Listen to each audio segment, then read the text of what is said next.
Welcome to the Izzy Chinche Show. Either they just constantly self-sabotage and try to create these problems, or they go out and seek challenges. I'm so excited you're able to tune in. Join me as I interview athletes, entrepreneurs, and high achievers. I also share much about my life struggles, trials, and successes in hopes to inspire you. I intend for this show to be one of the greatest shows of all time, so your listening and support means the most to me.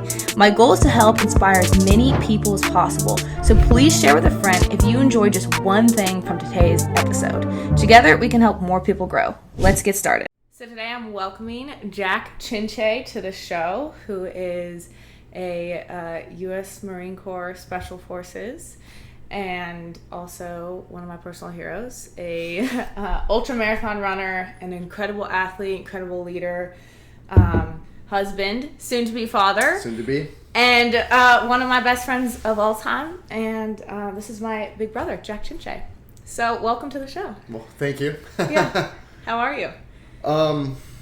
Stoked. Good? Yeah? Stoked. Very good. Very good. Tell me about your morning, because I know about your morning, but I want everyone else to hear about your morning. Woke up at 5, got up, did jiu-jitsu, got my ass kicked by like 5 or 6 purple belts who just put the hurt on me. They're getting ready for a competition, so you know how it's when you're getting ready for a competition, everything in that role matters to you. Yes. So it's like it's 100% go. And so by the time I got to my 5th one, I was like, okay. Yeah. Okay. But it was good. It was very good. It was very How good. long have you been doing jiu-jitsu? It's been about a year and I want to say a year and a half now. Year and a half? I think. Yeah. But I mean, on deployment, we didn't have an actual jiu-jitsu gym, but there was just a big tent with a mat in it, and so we would just show up and roll. But I mean, with YouTube University, you can look up moves, train the move, and then rolling's rolling. Were there structure to your guys' trainings? Yeah, no, we definitely structured them. We would be like, okay, so for this month we're just gonna work on armbar transitions. Okay. And so it'd be like the class. I say class, would be 15 minutes of working some armbar technique, armbar transition, and then it would be 45 minutes of rolling. Yeah. And then we do that twice a week, and then on like Fridays it would be like positional, positions. Were you leading any of those classes? Or? Mm-hmm. Yeah, okay. But we would rotate who was leading the classes. It was like it would literally be like, hey, you need to go study tonight so you can come back and teach us because we're all about the same level. I love that. So then after jiu-jitsu? Yeah. I know what you did, but I want everyone else to hear what you did. After jits, came home, showered. I like my cold showers after jits, especially in North Carolina to avoid the heat rash. Showered, and then made breakfast, and played a few games of chess. Yeah, talk about chess for a second, because I find that very interesting. Yeah, so I started playing chess when I was 5 years old. I remember. Yes, yep. I know. Dad, obviously. He would wake me up at 6, and we would play 2 to 3 games of chess I did not together. know that. Mm-hmm. I did not know you guys played in the morning. Yep, he would wake me up every morning, That's awesome. and we'd play. Shout out to Dad. I know, right? 2 to 3 games, and the way he taught me was really smart. It was just like little pawn races across. Yeah. And then different pieces, and suddenly, at 5, you understand the whole game. So, and then I was, in a chess league as a little kid for a while. Yeah, I do remember that. Yeah. What a nerd. I know, right? And then recently... You had glasses back then. Glasses. Yeah. Yeah. Wire frame glasses. The worst type of glasses you could possibly have. But then recently I got back into it, like big time. So I try to do 3 to 4 games a day. What do you find that you get from it? Is it just you enjoy it, or is it... So there is the enjoyment aspect, right? Because it's a game. It's a game. Yeah. But I like the game of wits. Yeah. That's involved. I like that you have to see steps down the road, and then I really enjoy the challenge of it. The challenge, the mental challenge, and it's very frustrating losing. Because it's very clearly there is somebody who is thinking better than what you are right now. I love that. And it's when I just get frustrated when I lose. Do you feel it has strengthened your brain? Do you feel it like there's like cognitive, I guess, advantages? And I've heard of this, but I haven't. I've heard of it in different studies, and like I know about the daughters who were just raised in the chess family, and you know, so I know about it, but not the problem solving is insane. Yeah. Like your ability to solve day-to-day problems, and then even those like, you know, those weird, what are they, like the cognitive performance health problems, solving those as well. You're like, oh, damn. You know what I mean? I love that. I can do it better, and I feel better and quicker and sharper when I am playing chess. Playing chess. Yeah. Note to self. Play some chess. Play some chess. I mean, and you told me, you said you were gonna play it because you knew we were doing this podcast and you wanted, you know. Yeah, I wanted to click in my mind. I woke up, rolled, made breakfast. Big believer in breakfast. Big believer in breakfast. Big believer in breakfast. Big breakfast guy. No, a lot of people aren't, especially these days. People do their these days. Yeah. Yeah, well, people do their. It's a trend right now. Their intermittent fasting, which is fine. Yeah. Not for me. I love eggs and bacon and toast.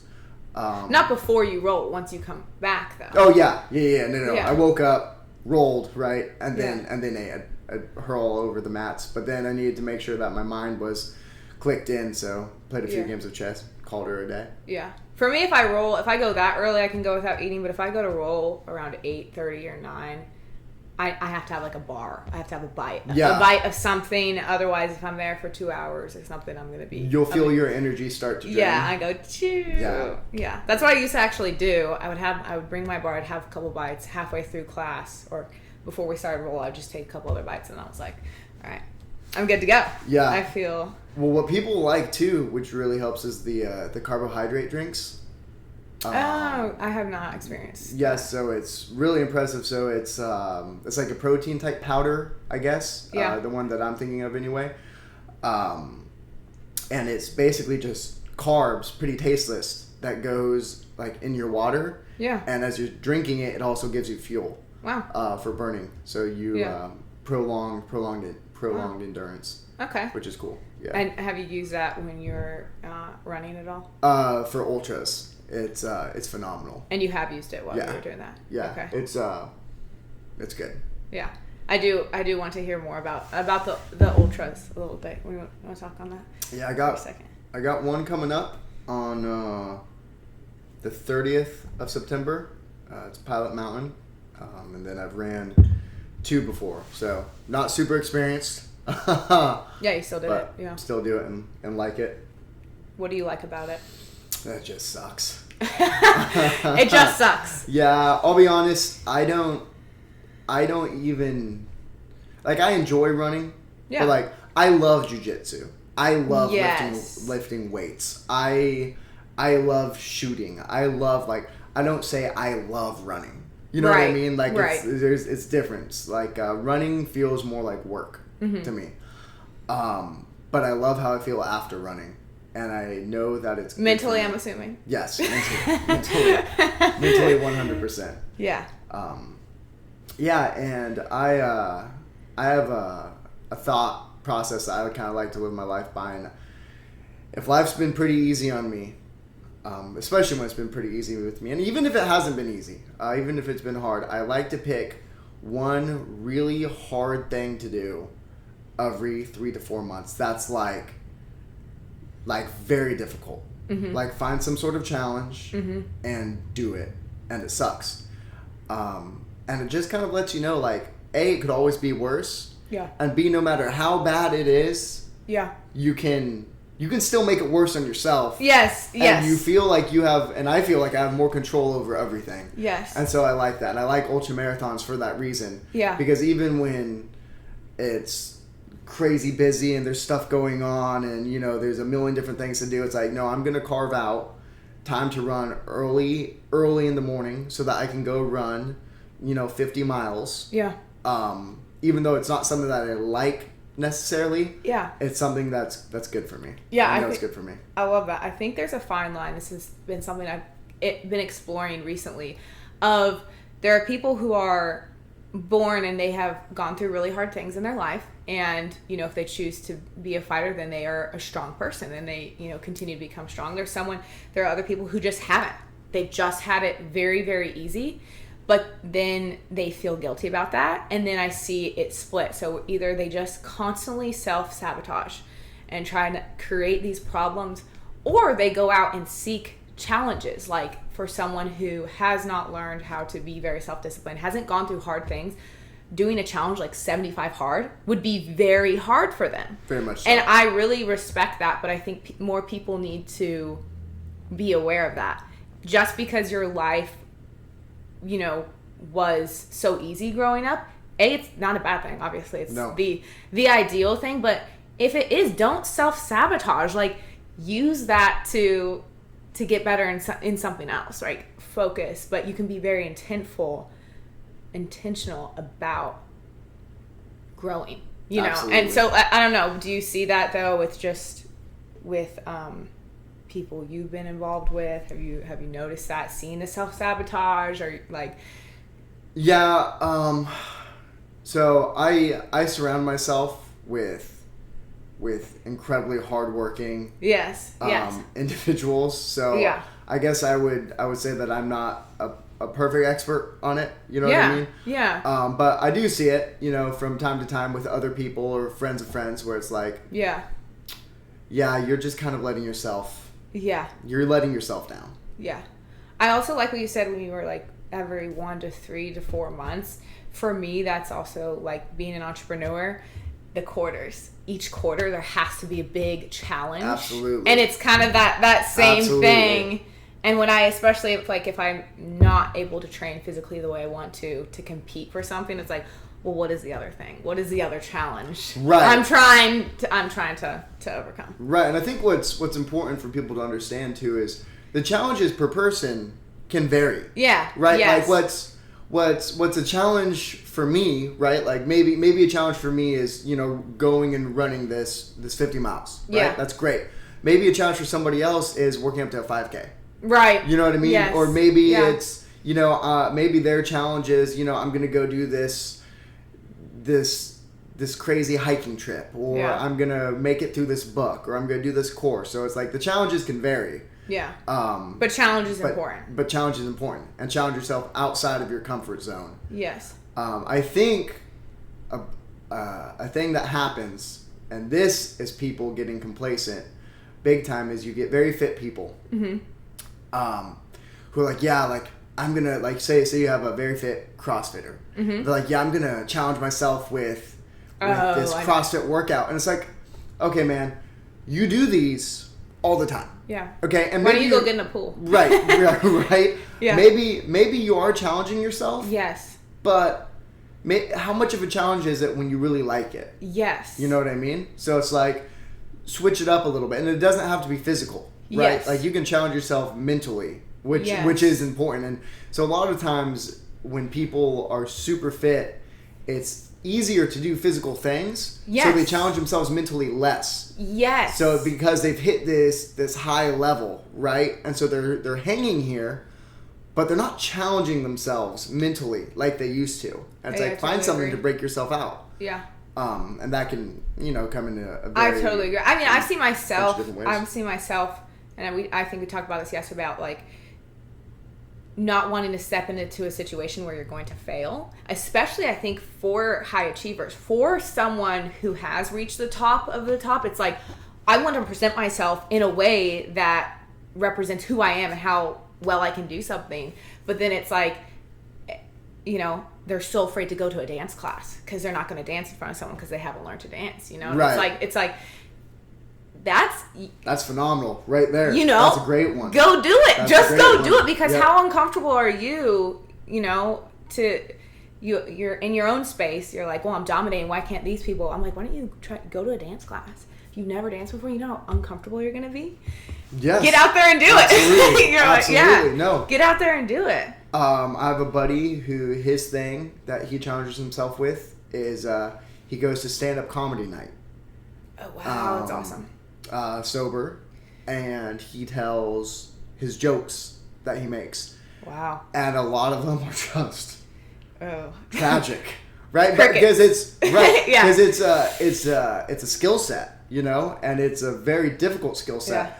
Yeah. And it is so impressive. Yeah. Because you are having people watch you and judge everything, the content that you made, and all eyes are on you. And not only are you supposed to tell a good story, but people are supposed to laugh. Yeah. It's like, it's just terrible. Yeah. I went and I've watched and I'm like, wow, that is courageous to do. I really think it is, because it's like there's a lot of brave. I think that's brave, right? Yeah, and so it's like that would be a lot more challenging for me than saying, okay, like let's go to a jiu-jitsu tournament. Right. Yeah. Yeah, because that's like, I'll go fight someone. Right, let's go. Yeah. Hell yeah, all day, any day. Yeah.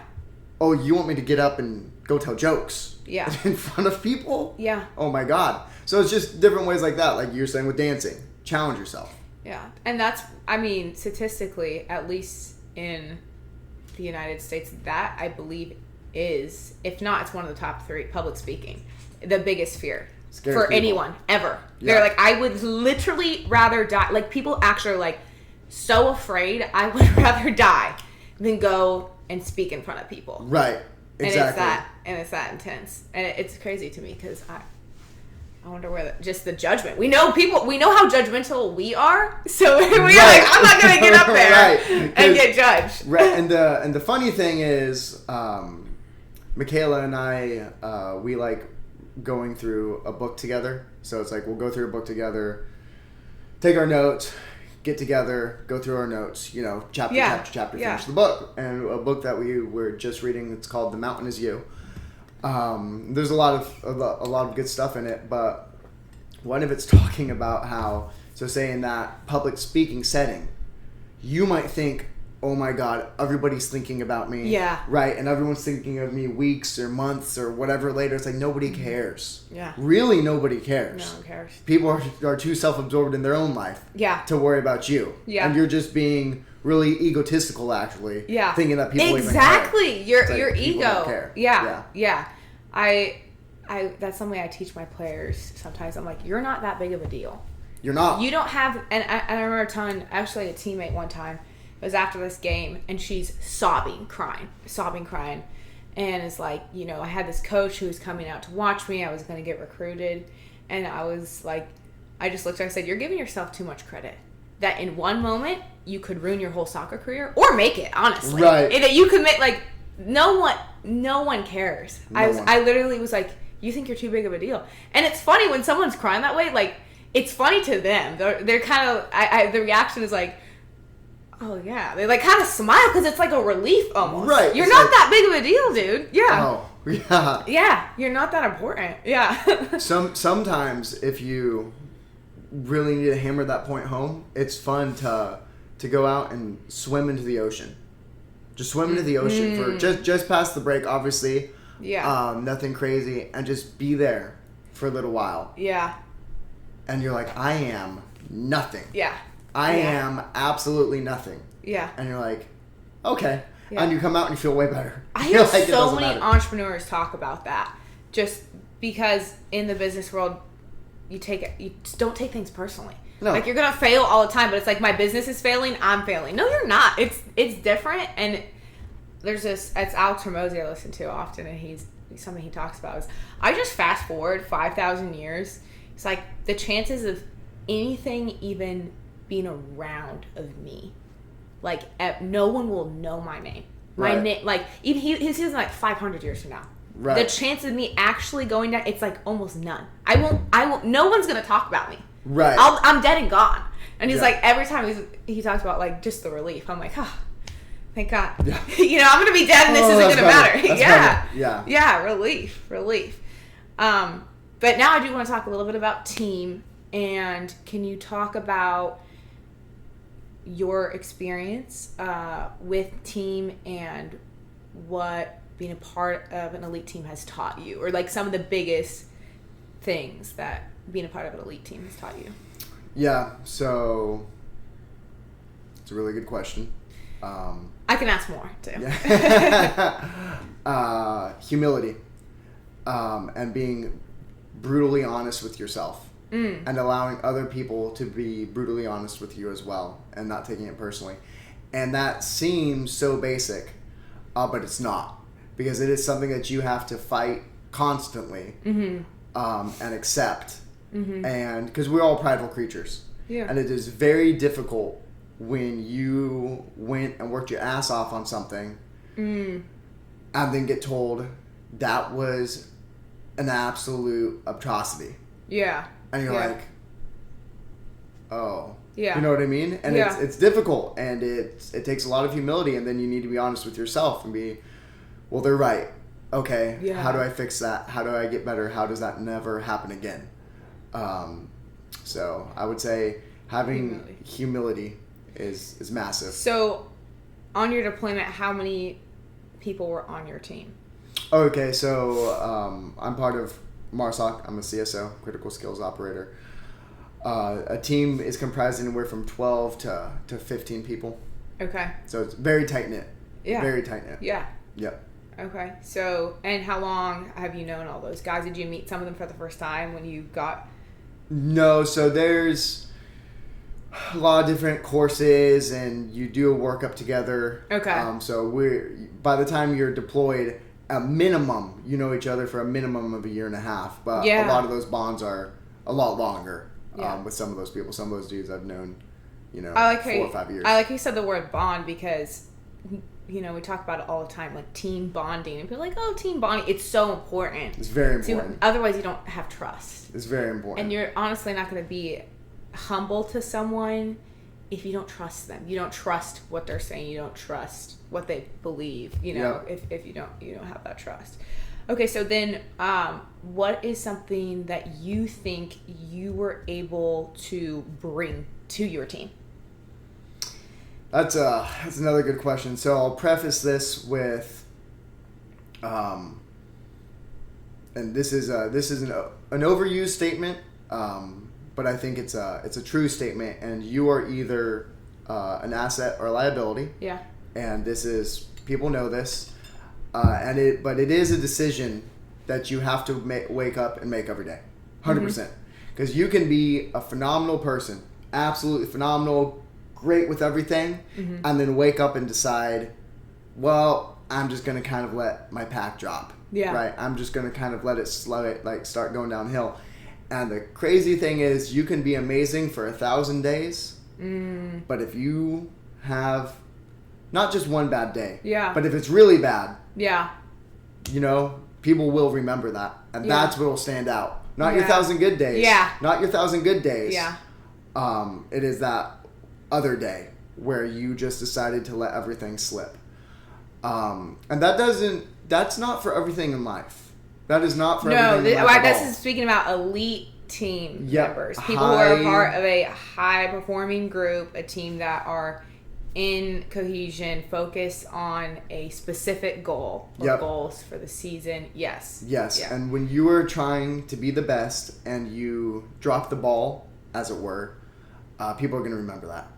And it's like, okay, that did happen. Yeah. I had a guy that I really, really respect. He told me once, he said, you could have the 4 best operators that you've ever known in a room sitting down.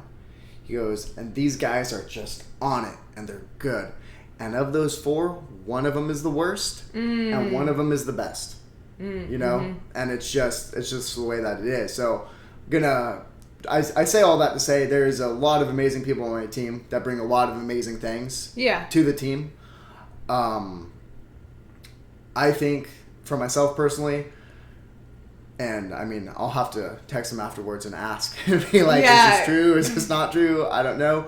I'm very eager to learn. Yeah. And I try to be very good at not making the same mistake twice. Nice. I think that's a big thing. And I tell people all the time, I will make a million mistakes, because that happens. Yeah. You know what I mean? Yeah. Sometimes you just don't know what you don't know.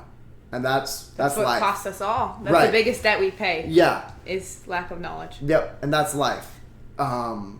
but I really, really try hard to not make the same mistake twice. Yeah. And I think that's actually something that sometimes, not in my case, but I mean, societally, not seen as such a good thing, but I think it's very phenomenal, to be able to be like, okay, I made this mistake on Monday. Yes. I never made it again, and on Tuesday I made another mistake. Right. You know what I mean? Yeah. And on Wednesday, but you get better, and that's how you build. learn. That's how you build. That's awesome. So if we could go back to young Jack playing high school soccer, who was captain of the team, right? Mm-hmm. For at least a while. Yep. Yeah. What would you, if you could go back and pull him aside and be like, hey, come on. No, don't go. There's like so many things like that you think young Jack would actually get, because that's the thing. There are other soccer players right now who they're not going to be able to get all the years of knowledge. Right. What is like the one thing that you're like, please just try doing this? Right. And I will also say, I'm sure in 5 years from now, right. Yeah. We'll have another talk. Yeah. And of course. The things that I will want to tell you now, 26-year-old Jack. Yeah. It's going to be huge. Yeah. It's going to be huge. Huge, man, huge. It's going to be great. No. I want you to think about, think he's in a practice and you literally get a time portal and you get a pull him around. He knows it's actually you. He knows it's himself. Yeah. What is it that you would say? To benefit the team. Nothing else. Just to benefit the team and his experience on the team at Chico High Soccer. That is a phenomenal question. I mean, I've said that the last 3 questions because they've all been really good. Or one of the things. Yeah. It doesn't have to be the best thing. I think there are 3 things. Okay, yeah. I want to hear it. We'll go 3 things. And I'm going to kick myself in the shower later and be like, damn it, should have said that. You'll come back. Yeah. The first thing is don't take yourself so seriously. Yeah. I think that's really important. Yes. People have a tendency, and me, right? Yeah. To take yourself too seriously. Yeah. And no one wants to be around you when you can't joke. Yeah. You know what I mean? Yes. Like, you need to be able to laugh at your mistakes. You need to be able to laugh at other people's mistakes, as long as, it's all situationally dependent, right? But by and large, and you bounce back from things quicker when you're able to have a good sense of humor about yourself. Okay. Don't take yourself so seriously, dude. Yes. Okay? You're not some... Yeah. you're in high school. You're 17. You're not God. Yeah. Okay? Yeah. Chill. Yeah. Okay. I would say the second thing, this was especially as a captain, I did a lot of yelling. Mm-hmm. I would let people know when they made a mistake. Yes. Oh, Lordy. Everybody knew. Everybody knew. We'd finish the game, and if we didn't do well, it would just be fire and brimstone, right? Yeah. And then after that, everyone would go home. Yeah. What is it? You need to find, this is what I would tell myself, you need to find, even if it's small, the good things that happen as well. Mm-hmm. And you need to brief people on that. Hey, you did this really well. Mm. You did that really well. Okay. Hey, you need to work on this, okay? Like, good God, you need to work on this. Yeah. But you also did this really well. Because that type of encouragement lets people know that you're not only looking for the bad. Yeah. If you're only looking for the bad, that's all you're going to see. You're not going to see the good. Because you're literally training yourself to only look for bad things. Yeah. But it also is really disheartening to people. And I don't think that that's the best way to run a team. No. Now, obviously, if you fast forward out and go, to a super serious situation. You don't have time for that. You don't have time for that? Yes. Hey. But you can connect later. You can connect later. Exactly. Hey, you did this really well, man. Good job with that. Yeah. And sometimes, if they didn't do anything really well, you sucked. Yeah. That still happens. You're at a different level, though, where they can take that and move on. But I think what you're talking about is really that sandwich theory. And that works in relationships. Like, if there's something I really want to talk about, I mean, it's really, they talk about layer it with that positive reinforcement. Like, the bread, hey, I love how you've been doing A, B, and C. It makes me feel so loved and appreciated. Yeah.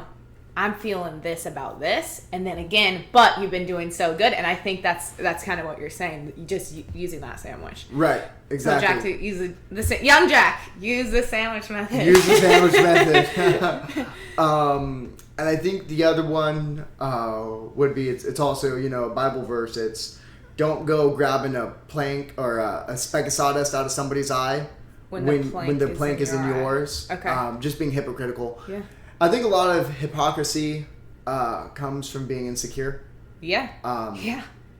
So it's like, look what you're doing. Yeah, look what you're doing, and you. It's like, okay, let's slow down. But were you playing like Ronaldo on the field? Right. Probably not if your team lost. You know what I mean? Like, come on now. You probably would have won. If you're in high probably school. would have won if that's what was happening. So I would say those three things. So that was. I dropped it for a second because I was so wrapped up in don't take yourself so seriously. Yep. Sandwich method, right? So if we're screaming, we're also encouraging. Yep. And then look at yourself. Look at yourself first. Yep. I think that's huge. It just goes to even like you're saying, humility, but also just taking ownership. Because I went over to one of my goalies. It was like 3 days ago, and a goal went in. So I went over and I was like, hey, what happened? I wanted to hear her side of it. And the first thing she said was like, oh, well, my defender didn't step, blah, blah, blah. And I was like, all right, we got a lot of work to do. Work to do. And I wasn't sitting there, I was like, wow, you should take some ownership, Becky G. Like, no, I was like, okay, awesome. I also think you should have sat lower on that so you could have pushed off. Because at the end of it, you were standing up, which means you weren't prepared to dive and make a save. But that's going to take a long time to teach. Right. And and it's that humility aspect is so hard, especially at such a young age. Yeah. To fully grasp and understand. Yes. And it's something that I still constantly have to work on and go through. I love that you started with not taking yourself so seriously, because this morning when I knew we were going to do this, I was like, oh, I need to go listen to a comedy show. Yeah. I literally went on a walk to listen to a comedy. To be like, I'm just going to be having a good time. We're having a conversation. Yep. This isn't Oprah Winfrey. We're having a conversation. Right. And that's what it is, and not taking yourself so seriously.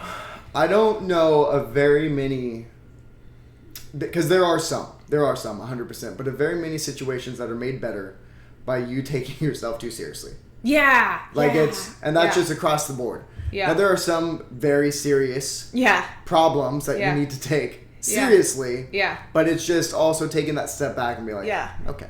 Yeah, okay. It's funny. I've heard a lot of comedians talk about they're like, I'm not gonna be friends with someone whoever says there's nothing funny about fill in the blank. Right. He's like, because there's something funny there. Something funny. You can find something funny. Yeah, and you can laugh about anything. Yeah, there's a way to take the edge off by seeing the humor in it. Yeah. So I like that. So I think that's. So now you have that. So now bottle that up and give that to maybe a high school player that's listening to this right now, or a college player who's like an actual soccer player who's on a team, and tell them like, hey, you have a chance to do better. This is how. Give them those three. Try and condense them if you can. Yeah. So I'd say, hey, first off, how are you doing? Yeah, exactly. Thanks. Thanks for being here. Thanks for being here. Yeah. Appreciate you. Yeah. No, start talking, and then I'd be like, listen, first off, do you even want this advice? Yeah. Because if people don't actually want advice, it doesn't matter what you're saying. In one ear, out the other. Yeah. And I don't like wasting. I will say I love that about athletes that I coach. Like when I do give talks to teams and stuff, like they've pretty much been trained their whole life to listen and to respect what they're listening to. So it's way different than going with a different. They're just like, whatever. Like with the athletes who've been training hard, they're like head nodding, positive feedback. That is so hard to actually get. Like even in a business meeting, you're like sitting there and you got people like this, right? Nothing back, nothing at all. But their athletes are like, okay, yeah. Okay, you're like that's like actually internalizing. So you got a player like that who's like, yes, Jack, tell me, please. Somebody wants to know. First thing, you need to relax. It sounds crazy. Yeah. but you're taking yourself really seriously. Yeah. Like, too serious. Yes. Relax. You made a mistake on the field, and you dropped an F-bomb. You lost your shit. As loud as possible. Yeah. First off, that's not helping you. Yeah. That's not helping anybody around you. Yeah. That's not helping build up your team. Yeah. Control your emotions. Control your emotions and relax. Yeah. And you know what? You got nutmegged. Yeah. Okay? Who cares? Get over it. Laugh. Yeah. Keep moving. Yeah. Okay? You're going to be fine. Yeah. All right? Yeah. Second one. Before you yell at him, how good has your game been? Yeah. How good has it been? Yeah, let's just Because I saw what you did when you were running up the sideline. Yeah. You know what I mean? Or yeah. I saw that pass you made or your first touch. Yeah. And it wasn't pretty. Yeah. So maybe you become very proficient there. Yeah. Before you start dogging on other people. Yeah. Especially in a negative light. Yeah. You know what I mean? Yeah. And then if you are going to be correcting people, which is not a bad thing at all, also let them know that you've been paying attention to the good that they're doing. Yeah. Hey man, you have a phenomenal first touch. Yeah. I would really like to work with you on helping you get to the ball first. Yeah. Because it really seems like you're getting beat a lot, and that's kind of hurting us. Yeah. Because but your first touch is so good. But your first touch is so good. Yeah. And then be like, because I know if we can get you to the ball first, yeah. your first touch and your pass, it's going to be great, and it'll start putting things together. Yeah. So you just told this person, basically, hey man, you're slow, and you need to get faster. Yeah. But the way you did it, you said your first touch is really good, and the difference is you can't be lying about things. No, yes. You That's you huge. can't, yeah. It needs to be, because people can smell that, right? And people can smell that, but it's like, okay, if you can do it nice, right? Do it nice. Yeah. Maybe everything is trash, yeah. right? In which case, I don't know why you're on the team. Yeah. But that's like one of those where it's like, okay, hey man, listen, you've got a lot of heart. Yeah. I love that. We've got a lot of work. Yeah. So let's get together. And if you do that, pull them in. We're doing this together. Yes. We're part of a team. Versus the other way that you could do it is you're slow.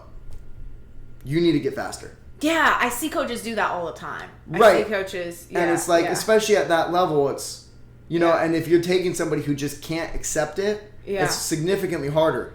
I love the evolution of it, because if I like rewind like 4 years to you and me 4 to 5 years ago, what would, if we saw someone be slow to the ball, the coaching there, I feel could be.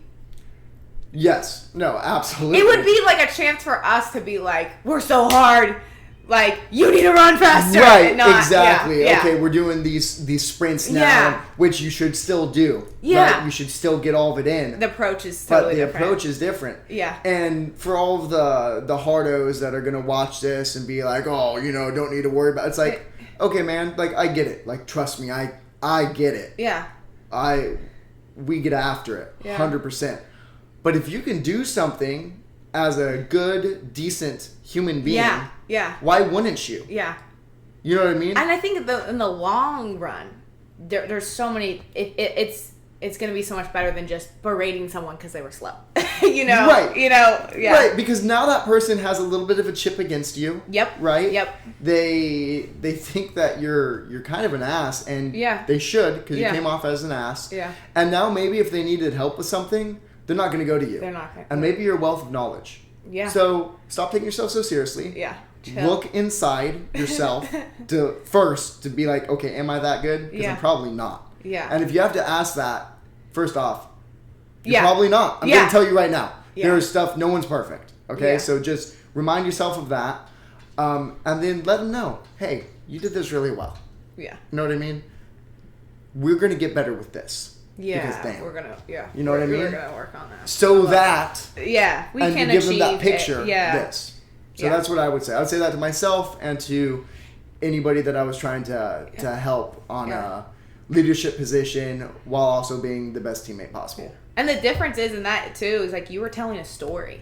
You take it from do this, and this from a story of you're here, but we could get here. You're taking the character from better or from worse to better to the overall vision. Right. It's a story, and I love that because I think you're a great a great storyteller, but I think good leaders are good storytellers. Well, thank you. And I guarantee you do that to that kid, and when he or she goes home, they're the kids watching YouTube videos on how to do this better. Yeah. And they're the kids that are, waking their parents up to drive them somewhere at 5 a.m. to go run sprints. Yeah, exactly. Like, that's the type of fire that it drives instead of just shutting them down. Yes. So. Yeah.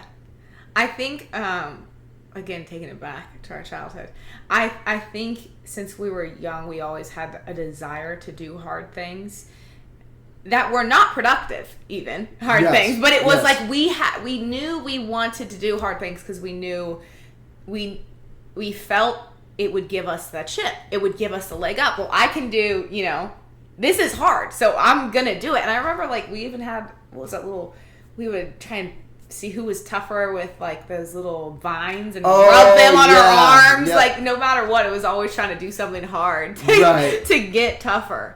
And I think that's, now it's just evolved. It's more productive. It's not just, running my head against the wall because that's going to make me tough. Which we actually physically did that. Done so, yes. Can confirm. Confirm.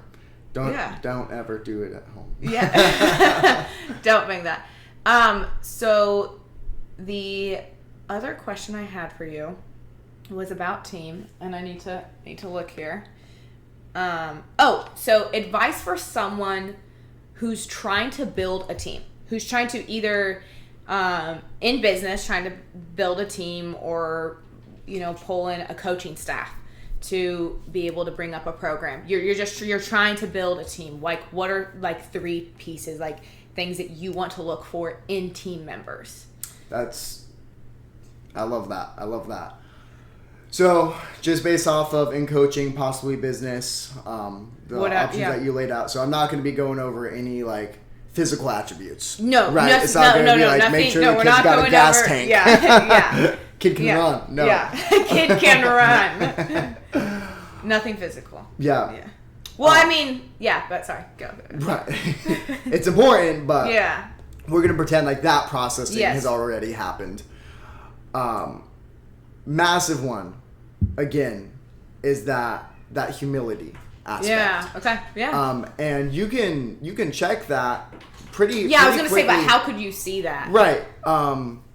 Hey man, what are your weaknesses? Mm-hmm. And if the person and say it's with talking to a coach that you're trying to hire, as a coach, right? Because what are your weaknesses is very broad. As a coach, what are your weaknesses? Where do you struggle with?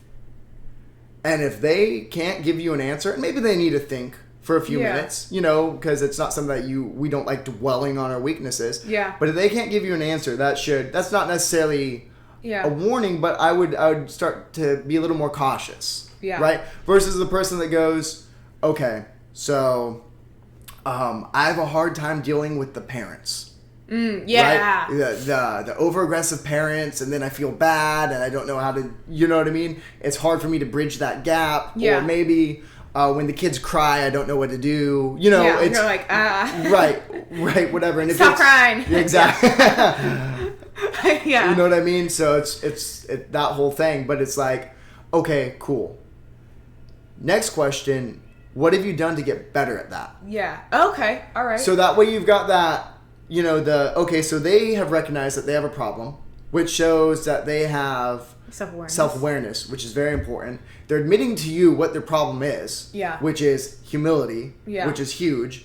And then you ask them, what have you done to get better at said thing? Right. So, okay, well, I started reading this book about, confrontation. Yeah. Okay, that's really good. Yeah. And this translates to whatever. We're just going off of, screaming parents right now, right? I started reading this book on confrontation. It's okay, so this person just did 3 things for you, right? Right. They showed you that they were humble enough to tell you, I struggle with this. Yeah. They let you know that they have a vision or not a vision, but a plan. A plan. For getting better. Yeah. Right? And then they have articulated how they are trying to do it. Yeah, they're active in improving. Right. So now you see the self-awareness. Yeah. So those 3 things, okay. I think it's just very important, and it's a pretty quick and easy way to gauge. Yeah. Okay. I like the detail on that. That's pretty good. I like even that because I'm a coach and you said that. And like the first thing I think of when you're like, what is your biggest weakness? I was like, knowledge. Like for me, I'm like, yeah, I've been coaching for 10 years. I still feel like I know nothing though.